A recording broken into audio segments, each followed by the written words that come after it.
Hey everyone, welcome back to part two. This is week two, part two lecture. Okay. I'm glad that you're watching this. This means that you are going to be very prepared to complete the work for this week and that you clearly know, you understand that that these lectures are key to your success in doing well. Okay. So let's talk about uh, this really important information. I've gone over this, did this, talked about some philosophies. Okay, this week you're reading a piece by Sartre called The Waiter. All right, make sure you read that. And then you're going to be reading these two pieces from one of the two pieces from A, one of the four pieces from B. Pick one of each of those. So you're totally reading three pieces, and then you're completing assignment 4, which is all about in assignment 4, you have to create an MLA formatted document that's accurate. You have to write two big paragraphs. Each paragraph needs to mention the article, the stories that you read, and it also needs to mention they both are going to be using quotes. And both these paragraphs, at least the second one, is going to be referring to some outside research. Okay. But for this assignment, you have to integrate a quote. You have to integrate two quotes, at least one quote in A and one quote in B. You're not, what do you call it? I don't want you to be paraphrasing. I want you to actually be, let's see here. I want you to actually be, what do you call it? Quoting, inserting the quote. Sorry, for a moment there, I was afraid that like I wasn't recording this lecture. And I I already, I don't know if previously I said during lecture 1, but I had 2 bad technical issues. So I recorded lecture 2, part 1, 3 times. And so there was this moment there where I was like, oh my God, what if I am doing the wrong thing? And I realized that I think I did. I did not share. That's what it is. I did not share my screen. So I caught myself. Okay, here we go. Whew. I'm so glad I did not go through this whole lecture not sharing my screen. Okay, so here we are. Current slide. So this is the work that you're doing.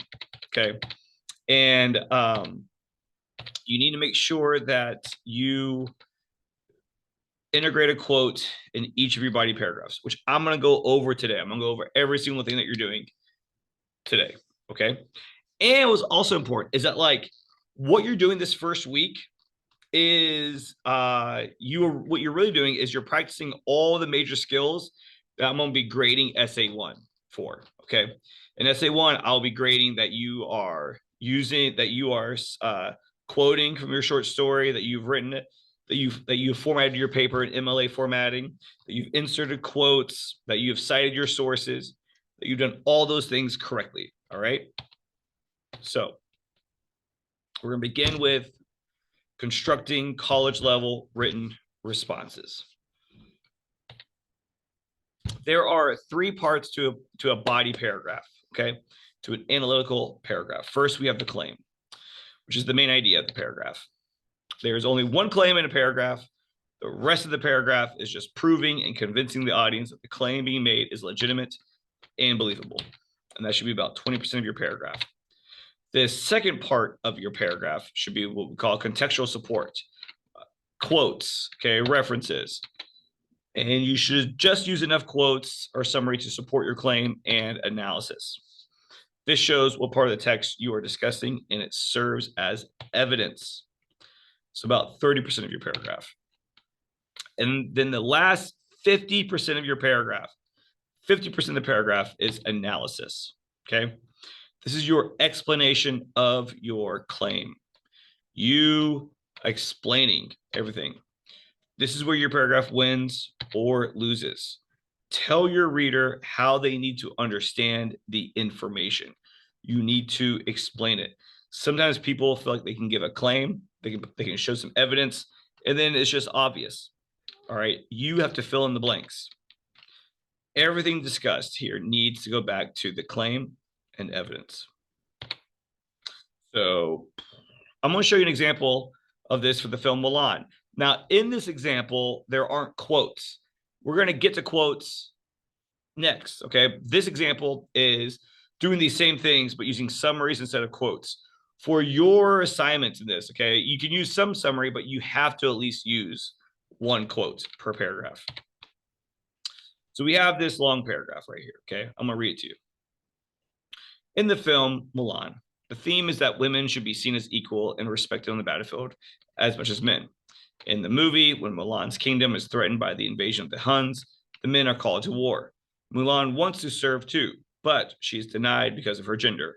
Therefore, she disguises herself as a male in order to fulfill her destiny to be a great warrior. Mulan is confident in her strength and courage as a warrior, but the male-dominated and sexist society that she lives in prohibits her from fighting. Even though by surviving and thriving in the war, she proves that women can be as equal or more so than men in war. Although the film doesn't explicitly show people being killed, because there are battles fought, it can be understood that people do in fact die in these battles. Yet Mulan survives. And if it is understood that she's the only woman fighting in this war, then that means she, a woman, has been more dominant in battle than many other male soldiers. With her rising political power as being a princess, combined with the self-assurance in believing that women can handle battle, she'll be a mighty influence in her kingdom at leveling the field of respect paid towards women in battle and society. Okay, so now let's break it down to its three parts. What is the claim of the Mulan paragraph? Well, in the film Mulan, the theme is that women should be seen as equal and respected on the battlefield as much as men. The support. Here we have summaries from the film, from the cartoon, the animated film. In the movie, when Mulan's kingdom is threatened by the invasion of the Huns, the men are called to war. Mulan wants to serve too, but she's denied because of her gender. Therefore, she disguises herself as a male in order to fulfill her destiny to be a great warrior. None of that's interpretation. That's all fact. Support is all fact. It's straight from the text. And then we have analysis. All this is analysis, okay? She doesn't ever say she's confident. She doesn't ever say that she's brave, but we see it. This is all interpretation, okay? It can be understood that people do, in fact, die in these battles, but yet she survives. What does that mean? That means that she's better than these men, meaning these men that she's fighting, okay? All this is interpretation. Look how much interpretation that is.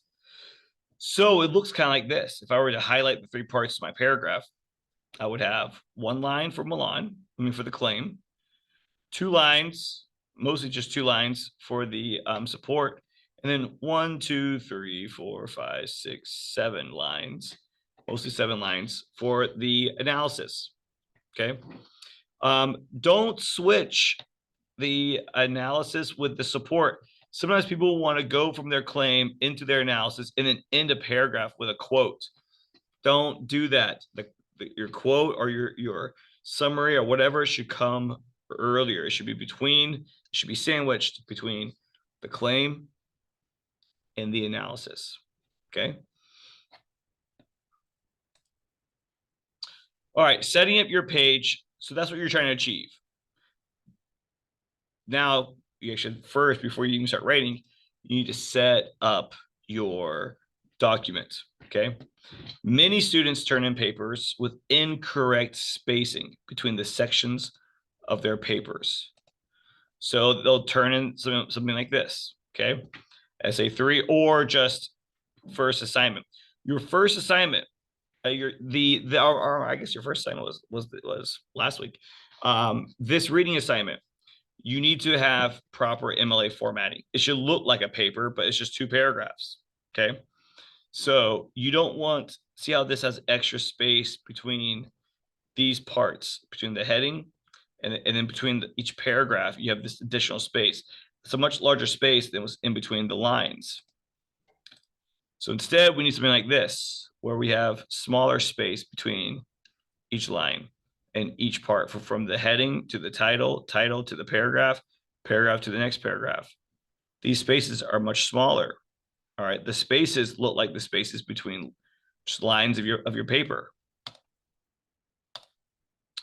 And that's because the spacing is actually not formatted correctly. So you need to like either, if you've already written, you can highlight everything you've written, or when you open up a blank page, you can click on this part of the paragraph formatting section. And then that gives you this box. And in the before and after box under spacing, that should be 0, 0. It should say 0, 0, like how this says 0. It should not be blank. It should say 0, 0. And then line spacing should be double. Okay, so 0, 0, double. And when you do that, it gets rid of any additional extra spaces between parts of your paragraph. Okay. It will cost you points on every assignment it occurs on. All right. So this you will lose points on. This you will lose points with. This between title and the first paragraph, you'll lose points.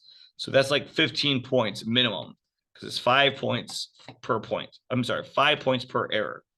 So sometimes I will consider this to be just one error. Sometimes I'll consider this heading to be 3 separate errors. And that's an error, and that's an error. So minimum, it's 5, 10, 15 points off. Okay. Alrighty. All right. Titles and quotation marks. This is very important. I'm telling you, I'm not going over anything that I'm not going to take points off for. Okay. Everything I'm going over is specific stuff I'm looking for. All right. In this next assignment, you are going to be writing about short stories, and you're going to be writing about an article. So you have to make sure you punctuate those correctly in your writing, or I will take points off. Okay. Titles and quotation marks. Titles of short stories, which is what you're writing about this week. Poems, articles. You're going to probably mention an article in the second paragraph you write. Songs or episodes of TV shows go inside of quotation marks. Okay. So like if you are talking about Nanette, okay, then it needs, then however I wrote it on that sheet, it should be, if you're talking about that you read the Nanette document, it needs to be in quotation marks. If you read the As a Woman chapter, it's in quotation marks, chapter 2. Okay. If you read Cat Person, it's in quotation marks. All right. Because short stories go in quotation marks, and they have capital letters. Titles of books, publishing websites, films, magazines, newspapers, albums, TV shows, etc. are written in italics. Okay. If you watch Nanette and you're talking about Nanette, the TV special, then on Netflix, it needs to be in italics, because it's considered a television special, a comedy special. It needs to be in italics. It wouldn't be in quotation marks. This is going to be very difficult for some of you. Some of you are going to write this very much incorrectly. Okay. So, because if you notice, I should have included this, but I didn't.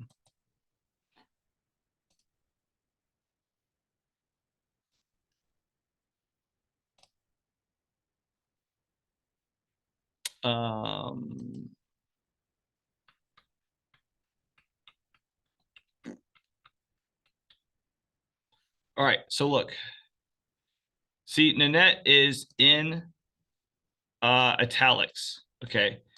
It's in italics. So you should be referring to, even if you quote this, you should do it in italics, because this came from her special. All right. If you are referring to Nanette, it needs to be in italics. Okay. which I don't know if I mentioned this before or whatever. Okay. Nanette, yeah, I think I did. Nanette is a French translation of the Hebrew name Hannah. Okay. So imagine Nanette just says Hannah. It's about her. Anyways, it should be in italics. Okay. Because technically it is the title of this comedy special on Netflix. Okay. So you need to make sure, and you just call it Nanette. Okay. I guess I don't need to really show it to you on Netflix because if you have your own Netflix account, whatever.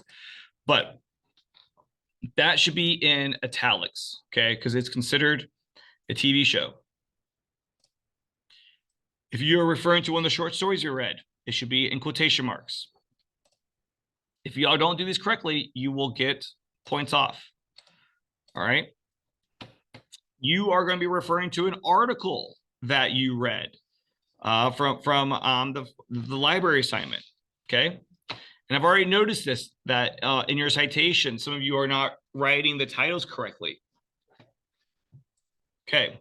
So publisher, The Atlantic. This goes in italics. The Atlantic or Psychology Today or the New York Times. That is in italics. The title of the article is here, Our Once Abundant Earth. That will go in quotation marks, Our Once Abundant Earth. And then we have the author, John Reed. Okay, so italics, quotation marks, author. Now, when you are writing, you're using quotation marks, sometimes we'll have commas and periods and other types of punctuation. All right. Commas go inside of quotation marks. So instead of like in the story of an hour, quotation mark, comma, the protagonist dies of a heart attack, you would write in, and then the title of a short story, comma, quotation mark, the protagonist dies of a heart attack. Same thing if it's a period, okay? You don't leave the period outside of the quotation mark. That's incorrect. I couldn't believe that she died from a heart condition. It should be, I couldn't believe that she died from a quotation, heart condition, period, quotation. Commas and periods go inside of quotation marks. Now, you might be using a quote within a quote. You might be quoting somebody who is quoting somebody. That's difficult. All right. Okay. So quotes within a quote use singular quotation marks, which are actually just apostrophes. So let's say we have Hillary Armstrong discusses. Hillary Armstrong, and I'm about to quote Hillary Armstrong. Hillary Armstrong discusses how, quote, when a person is singular quote, apostrophe, seeing red, apostrophe, they are actually experiencing nerve damage caused by an increase of blood flow to the brain. Normally, we might say seeing red, quotation marks, but because we already have quotation marks here, we don't put quotation marks here. We put apostrophes there. And then we save the other quotation mark for the end. Okay? So we got to make sure that we are doing this stuff correctly. Okay. So again, let's say that we have this article from Psychology Today, written by Diana E. Graeber. And the title is 3/4 of teens, quote, feel happy, quote, away from their phones. Publisher, Psychology Today, needs to be in italics. Title of the article, right here. So it should be in quotation marks. But there's already quotation marks used within the article. So instead of quotation mark, feel happy, quotation mark, we have apostrophe, feel happy, apostrophe, away from their phones. Okay, so now what do you do once you use a quote in a paragraph? Okay, so if you use a quote, you gotta have quotation marks and you gotta have what's called a parenthetical citation. a citation within parentheses, parenthetical citation. Okay. You have to state the author's name in the sentence that you use with a quotation. You can either state the author's name in the sentence, or you can state the author's name in the parenthetical citation, the parentheses citation that comes after the quotes. So here we have Wordsworth, a poet. Wordsworth stated that romantic poetry was marked by a, quote, spontaneous overflow of powerful feelings, end quote. If there's a page number, you put the page number here. Parentheses, page number, parentheses, period. If you don't mention the author's last name in the sentence, then you put the author's last name at the end of the sentence in parentheses with a page number, if there is a page number provided. So like romantic poetry is characterized by the, quote, spontaneous overflow of powerful feelings, quote, and then parentheses, Wordsworth. Okay. Or if you just summarize what they said, which I really want you to focus on for this assignment, I want you to really practice using quotes, because it's a skill you need to know, especially for your papers. And if you don't practice now on your daily assignments or weekly assignments, then you won't know how to do it for your actual papers.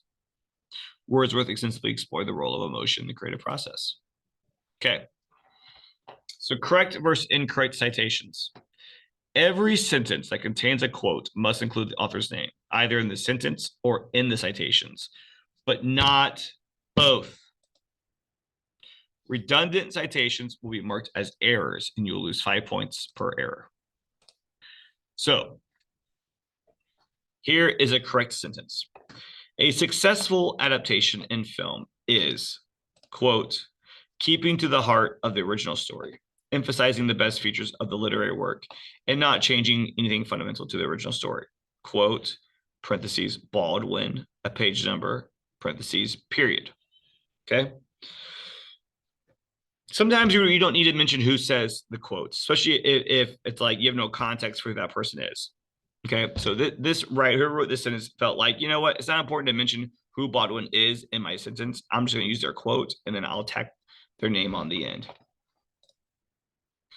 Author's name is not mentioned in the sentence. Therefore, it is placed in the parenthetical citation with the page number.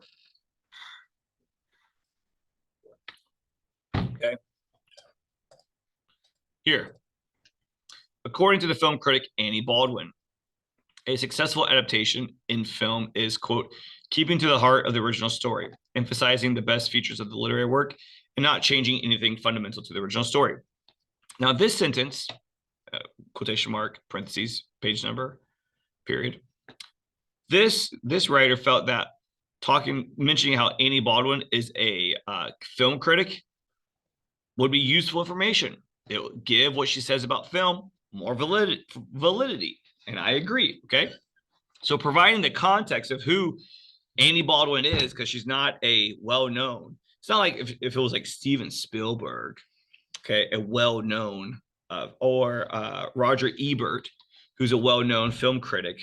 Okay. Mentioning somebody that is not a household name, you should provide their credentials. Like, who are they? All right. Why does it matter? If you are going to name drop them. Okay. And so this one does name drops Annie Baldwin. It provides her a quote, and there is no mentioning of her last name. If you are using a digital source, then there would be nothing here. There'd be no parentheses. There'd be no 50. There'd be nothing.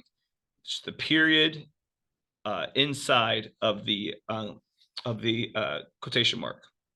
Okay. You do not put years. Sorry. Don't put a year inside the parentheses. The only thing that goes in the parentheses is the last name and a page number. There is no page number. Don't include it. Just the last name. But if you mention the name in the sentence, don't include anything. Don't even have a parentheses. There's no need to. Now here's an example of an error. According to film critic Annie Baldwin, a successful adaptation in film is, quote, keeping to the heart of the original story, emphasizing the best features of the literary work and not changing anything fundamental to the original story. Okay. Baldwin, apostrophe, or ellipses. This is incorrect because Baldwin is already mentioned. Baldwin's name is already mentioned in the sentence, so therefore it should not be here. This is incorrect. You lose 5 points because this parenthetical citation is unnecessary because Baldwin has already been mentioned in this sentence. You do not state the author's name or the speaker's name twice in the same sentence. Should not be there.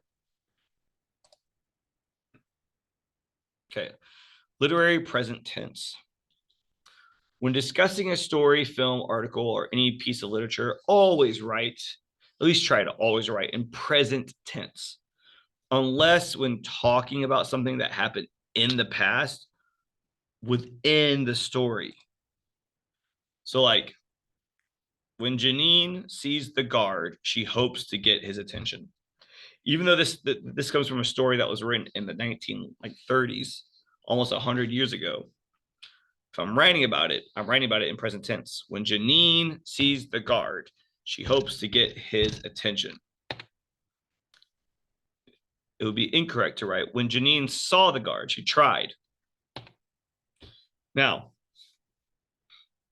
Janine thinks about how her daughter's behavior has been impacted by the way she herself was raised by a mother who thought words of affirmation were meant to affirm how inadequate she was at simple activities, such as playing veterinarian to her stuffed animals. This sentence can be written past tense because Janine in the present currently thinks about her daughter's behavior, and this reminds her of her past. And when talking about her past, you can write in past tense. Okay.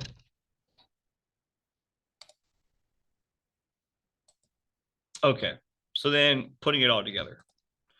Let's just imagine you're writing about this book. Whoa, no, thank you. Okay. So we have Whoa, no, thank you. It's a book of essays by this author. So you would write like in the essay, quote, love and marriage, because essays, chapters, these are all in quotation marks, articles.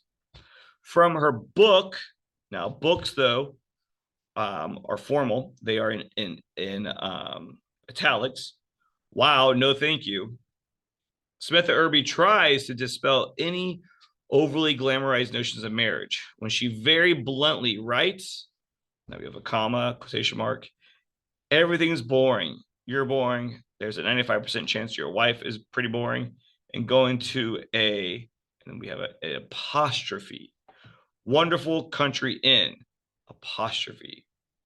It's probably, definitely, totally, I don't know, there could be kids listening, okay, effing boring, quotation mark. Now, this comes from a book, so there is a page number in parentheses, period, okay?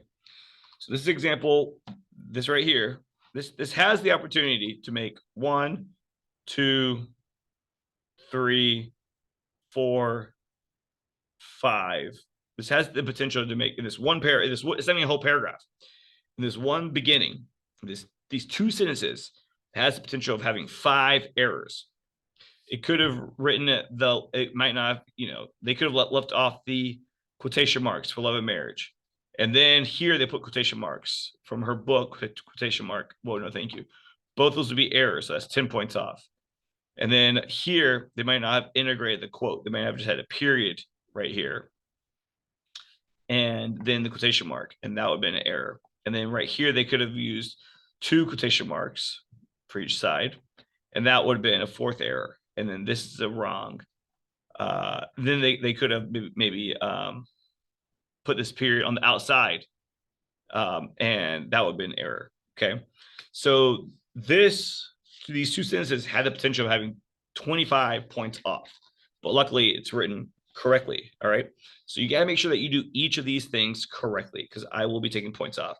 I'm telling you, I'm going to take points off of classwork because I want you to learn your mistakes before you write the essay. okay? Because the classwork is pretty much is in terms of points. It's I mean, you're gonna have a test that's like 10 points. It's like 10% of your grade. But like if you do well on the test for the grammar test and you do well in all 3 of your papers, then you can still make an A in this class without doing any of your classwork. So the classwork grade, the only thing that the classwork rate matters is that I'll be marking some errors for you to learn from. Okay. So you gotta make sure that you do it. All right, integrating quotes. All right, so I have about 6 minutes and 9 slides left. Let's go. Integrating quotes. Drop quotes. Here's the most important thing. Do not use drop quotes. You have to integrate all of your quotes into a sentence. You cannot have a quote that's by itself. That's just the most basic thing I could say. All right. A quote cannot be on its own. See this? There are many examples of self-analysis in Plato's philosophy, period. Quotation mark. The unexamined life is not worth living. Quotation mark, period. That's an error. That cannot be. That is an unintegrated quote. That's a quote that's all by itself. This is being used as a sentence. That is an error. Same thing here. Okay. I don't know why I did it twice. All right. So like a kid's paper once started off this way. Feminist criticism focuses on the ways in which literature reinforces or undermines the economic, political, social, and psychological oppression of women. Feminist theory was created in response to patriarchy. Nia Griffin. The paradigm of gender equality, women's experiences, provides a critical viewpoint on social, cultural, and political concerns from a feminist lens. There are 2 major errors here. 1, this is a drop quote. This quote is not integrated into a sentence. Second is that there's a first name in this parentheses, only last names. So 2 errors right there, okay? If a quote can be deleted and there's no evidence of it, then it is probably a drop quote, all right? So you could completely delete this whole quote and you would still have this complete sentence. There's no signs of an error. So like, for example, here, if I deleted the quote, it's just the paradigm of gender equality and women's experiences provides a critical viewpoint on social, cultural, and political concerns from a feminist lens. Okay, cool. That's a complete sentence. There's nothing. It doesn't feel incomplete. That's because the quote has not been integrated. There are 2 ways to integrate quotes. 1, use of a signal phrase in a verb. Example: in the article, comma, quote, the irony is lost in translation, comma, quote, film critic, comma, George Flicker, comma, writing for, italics, the Hollywood Inquirer, comma, argues, comma, quotation mark. The problem with italics, Romeo and Juliet, is that it ignores the fact that Shakespeare's satirizes and makes a fool of the hyperbolic stage of adolescence, period, quotation mark. There's no parentheses here because the author's name is mentioned here, and there's no page number because it's from an online source. So this quote is integrated with a verb like argues. Verb, and then a comma, and then the quote. You can also integrate phrases and parts of a quote into your sentence. You can say the same thing, but instead of having a complete sentence, like this is a complete sentence. See, it begins here and it goes to here. Instead, you just break it up and use specific words from this sentence. Here's the example. What makes, italics, Romeo and Juliet so cringy is how it, quote, ignores, see, ignores, it just quotes ignores the satire of the original production that was aimed at highlighting the, quote, hyperbolic stage of adolescence, which comes from right here. And instead tries to convince the audience that we should actually feel pity towards these kids who commit suicide. And then we put Flicker's name in the parentheses and period. This second example is a much better way to quote because it's quicker, it's not quite as clunky, and it's a little bit more intelligent. Okay, so you can do it by just putting in keywords from a long quote, or you can actually include the quote, as long as you cite it correctly. Verbs that can be used to introduce quotations before they appear in your paper. The author comments, describes, explains, illustrates, notes, observes, points out, records, relates, analyzes. Okay. This is important. When introducing a quote after a verb, there needs to be a comma after the verb and then a capital letter of the first word in the quote. So in this example here, we had argues. Film critic George Flicker argues, comma, quotation mark, capital V. When introducing a quote with a non-verb, then there should not be a comma after the non-verb, and the first letter of the word in the quote should not be capitalized unless it's a proper name. Here, discusses how, quote, the problem with Romeo and Juliet is that it ignores the fact that Shakespeare's plays had arises, blah, blah, blah. Notice the difference. Argues, comma, the problem, argues this. Discusses how. So this how takes the place of the comma, and there's no capital letter. Here, it's the verb with a comma, so then we have a capital T. Okay. You can also modify quotes. You can shorten them. You can use an ellipses within the quote to shorten the quote. Shorten it, as long as you don't change what it means. Or you can use brackets to change a word in the quote to make it fit better. Okay. Here it says ignores, but I don't want to say ignores. I want to just say ignore. Discuss how the films attempt to ignore. So because it's actually be incorrect for me to write ignores, because you don't write ignores with an S after films with an S. So I put a bracket here and I changed the word so it fits grammatically correct. Okay. You can do that.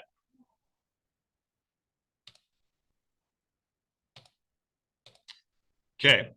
Let's say you find a big quote, a long quote you like. Don't use that big quote. You got to break it down into smaller parts. All right. I'm not going to read all this word for word because the bell's about to ring. It just rang. Let's say I had this big old quote that I like, but I can't use that. I can't use this quote in my paper. So instead, I pull out specific words from the quote. This is the quote. I like this word. I like this phrase. I like this phrase. I like this phrase. So instead, this is my paragraph. And y'all can read this on your own in the notes. This is my paragraph, but I use quotes from that long quote here, here, here, and here. Okay. I don't include this long quote in my paragraph. I just pulled out these specific words and phrases from this long quote, and I integrated those into my paragraph. Okay. That's the way you do it. And each time I quoted her, I made sure to add the parenthetical citation. That's what you need to do. Okay. Change the word if you need to, using a bracket to make it fit. If you're quoting within a quote, make sure you use apostrophes. If you are shortening some of the quote, then make sure you use apostrophes, not apostrophes, ellipses. All right. So be sure you do these things. Integrate quotes, shorten them, use ellipses, use brackets. Okay. The end. I hope that was helpful. I will be looking at your next assignment, these two paragraphs, to see if you are understanding these skills. Because this is all I'm looking for in your papers. As your essays, I don't really care about your opinion, and I don't really care about your interpretation, as long as you have one. I'm not going to say that's the wrong interpretation. At least I don't think I will. Main thing I'm looking for is formatting, integrating quotes, citing sources correctly, and things being punctuated correctly. Okay. All right, good luck. Let me know if you all have any questions.